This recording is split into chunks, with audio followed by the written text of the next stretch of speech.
మీ పిల్లల్ని దేవుని సేవకు మీరు అప్పగిస్తే జీతం ఇచ్చేది దేవుడు, మనుషులు కాదు. ప్రభువునందు మీ ప్రయాస వ్యర్థం కాదని తెలుసుకోండి. ప్రభు జీతం ఇస్తే దానికి సమానమైన జీతం ఈ ప్రపంచంలో ఎవరివ్వగలరు చెప్పండి.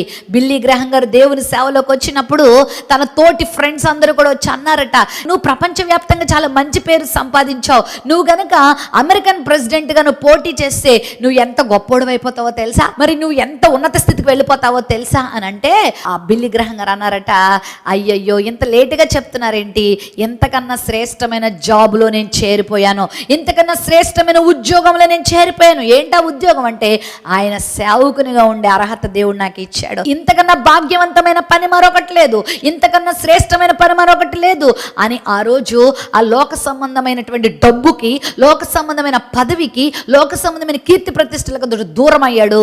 దేవుడు అతను విడిచిపెట్టాడు అనుకుంటున్నారా?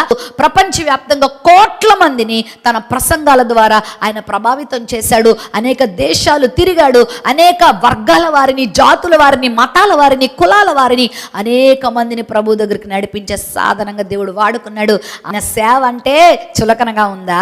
ఆయన పని అంటే ఆషామాషిగా ఉందా? ఎంత గొప్ప భాగ్యం అండి. అది అందరికీ ఇవ్వబడదు, అది అనుగ్రహం ఉన్న వారికి ఇవ్వబడుతుంది. నీ పిల్లల్ని కూడా ఆ విధంగా అప్పగిస్తావా? ఈరోజు నీ పిల్లలకు అలాంటి శిక్షణ నువ్వు ఇవ్వాలి. దేవుని పని చెయ్యండి. నాకు తెలుసు చాలా మంది ఉన్నత స్థితిలో ఉన్నవారు కూడా ఆయన సేవ చేసిన వాళ్ళు ఉన్నారు. భక్త సింగ్ అనే గొప్ప దైవజనుడు ఉన్నారండి. ఆయన అగ్రికల్చరల్ ఇంజనీరింగ్ చేస్తున్న వారిలో మన భారతదేశంలో ప్రథముడు ఆయనే. ఆయన అద్భుతమైన విద్యను అభ్యసిస్తూ ఉండగా కెనడా దేశంలో యేసుప్రభుని అంగీకరించిన తర్వాత తన విద్యను, తన ఉద్యోగాన్ని, తన స్థాయిని పక్కన పెట్టి ప్రభు సేవ చేశాడు. అనేక మందికి దీవెనకరంగా ఉన్నాడు. ప్రపంచవ్యాప్తంగా కొన్ని వందల వేల సంఘాలు స్థాపించి అనేక మందిని ప్రభు దగ్గర తీసుకొచ్చాడు. అలా ఎంతోమంది కలెక్టర్లు, ఎంతోమంది పోలీస్ ఆఫీసర్స్, ఎంతో మంది విద్యావేత్తలు, శాస్త్రవేత్తలు యేసు ప్రభుకు తమ జీవితాలు అప్పగించుకొని ఈరోజు ప్రపంచాన్ని ప్రభావితం చేసేవాళ్ళు ఉన్నారు. ప్రియులారా, ఈరోజు నీ బిడ్డల్ని ప్రభు చేతికి అప్పగిస్తావా?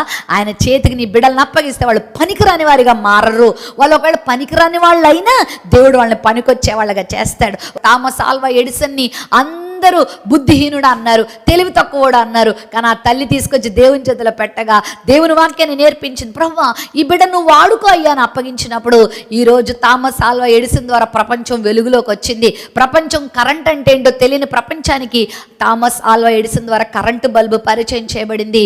ప్రపంచానికి ఎంత దీవెనకరంగా మారాడో తెలుసా? ఇలా ఎంతోమంది జీవితాలు ఉన్నాయండి. ఈరోజు నీ పిల్లలు ప్రయోజనకరంగా మారాలనుకుంటున్నారా?